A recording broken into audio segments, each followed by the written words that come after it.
എല്ലാവർക്കും നമസ്കാരം. കൽപ്പാത്തിപ്പുഴ സംരക്ഷണ സമിതി പുഴ സംരക്ഷണ വിഷയവുമായി നിങ്ങളെ സമീപിക്കുന്നത് പ്രസിദ്ധമായ ഭാരതപ്പുഴയുടെ പ്രധാനപ്പെട്ട കൈവരിയായ കൽപ്പാത്തിപ്പുഴ ഇന്ന് പാലക്കാട് ജില്ലയുടെ പ്രധാനപ്പെട്ട ജലസ്രോതസ്സായതുകൊണ്ടാണ്. മാത്രമല്ല, പാലക്കാട് ജില്ലയിലെ പ്രധാനപ്പെട്ട 2 സ്ഥലങ്ങൾ തുടർച്ചയായി ഭൂഗർഭജല വിതാനത്തിൽ നെഗറ്റീവ് റിപ്പോർട്ട് നൽകി വരുന്നു എന്നതും പാലക്കാട് നഗരം നേരിടുന്ന വെള്ളപ്പൊക്ക പ്രശ്നത്തിന് ഒരളവ് വരെ ആശ്വാസം നൽകുന്നത് ഈ കൽപ്പാത്തിപ്പുഴ ആയതുകൊണ്ടുമാണ്. അതുകൊണ്ട് തന്നെ നമ്മെ സംരക്ഷിക്കുന്ന കൽപ്പാത്തിപ്പുഴയെ നാം തിരിച്ചും സംരക്ഷിക്കേണ്ട ഉത്തരവാദിത്തമുണ്ട് എന്നുള്ളതുകൊണ്ടാണ് കൽപ്പാത്തിപ്പുഴ സംരക്ഷണ സമിതി ഈ സതുദ്യമത്തിന് മുതിരുന്നത്.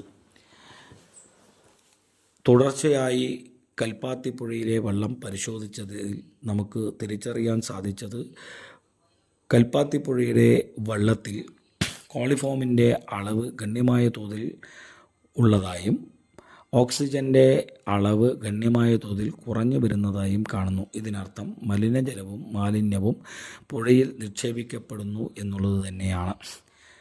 ഈ സാഹചര്യത്തിലാണ് കൽപ്പാത്തിപ്പുഴയോരത്തെ ടോയ്ലറ്റ് ബ്ലോക്കിനെ ഫ്രണ്ട്സ് ഓഫ് ഭാരതപ്പുഴയുടെ സഹായത്തോടു കൂടി നാം ബയോ ടോയ്ലറ്റ് സംവിധാനത്തിലേക്ക് മാറ്റിയത്. മാത്രമല്ല, പാലക്കാട് നഗരത്തിലെ ജനങ്ങളുടെയും വിദ്യാർത്ഥി സമൂഹത്തിൻ്റെയും ഫ്രണ്ട്സ് ഓഫ് ഭാരതപ്പുഴയുടെയും സഹകരണത്തോടു കൂടി നാം ഇതിനെ വീണ്ടെടുത്തുകൊണ്ടിരിക്കുകയാണ്.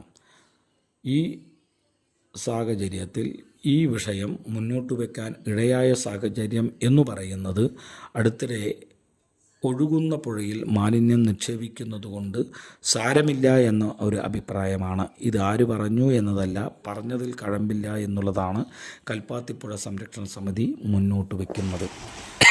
തുടർ പ്രവർത്തനം മൂലം തിരിച്ചെടുക്കാൻ ശ്രമിക്കുന്ന വളരെയധികം പൗരാണിക പ്രാധാന്യവും ചരിത്ര പ്രാധാന്യവുമുള്ള കൽപ്പാത്തിപ്പുഴയുടെ സംരക്ഷണം നമ്മുടെ പ്രസിദ്ധമായ വിശാലാക്ഷി സമേത വിശ്വനാഥസ്വാമി ക്ഷേത്രവുമായി ബന്ധമുള്ളതാണ്.